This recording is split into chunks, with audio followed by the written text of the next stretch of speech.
Lions club Karimnagar Bommakal వారి ఆధ్వర్యంలో ప్రపంచ ఫోటోగ్రఫీ దినోత్సవం సందర్భంగా ఫోటోగ్రాఫర్లకు సన్మాన కార్యక్రమాన్ని నిర్వహించారు. ఈ కార్యక్రమంలో బొమ్మకల్ క్లబ్ సెక్రటరీ భట్టు రాజేందర్ గారు, కరీంనగర్ కాంగ్రెస్ అసెంబ్లీ నియోజకవర్గం ఇన్ఛార్జ్ పుర్మల శ్రీనివాస్ గారు, జోనల్ చైర్పర్సన్ చింతల కిషన్ పటేల్ గారు, lion Masineni Chakradhar,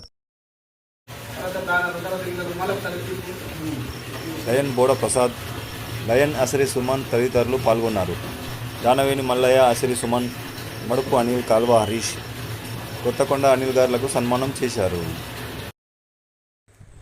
Bommakal central lighting ఇటుకబట్టిల్లో పనిచేసే వలస కూలీలకు జోనల్ చైర్పర్సన్ చింతల కిషన్ పటేల్ గారి ఆధ్వర్యంలో అన్నదాన కార్యక్రమాన్ని నిర్వహించడం జరిగింది. ఈ సందర్భంగా వారు మాట్లాడుతూ అన్నం పరబ్రహ్మ స్వరూపం, అన్నదానం మహాదానం, మానవ సేవే మాధవ సేవ అని అన్నారు.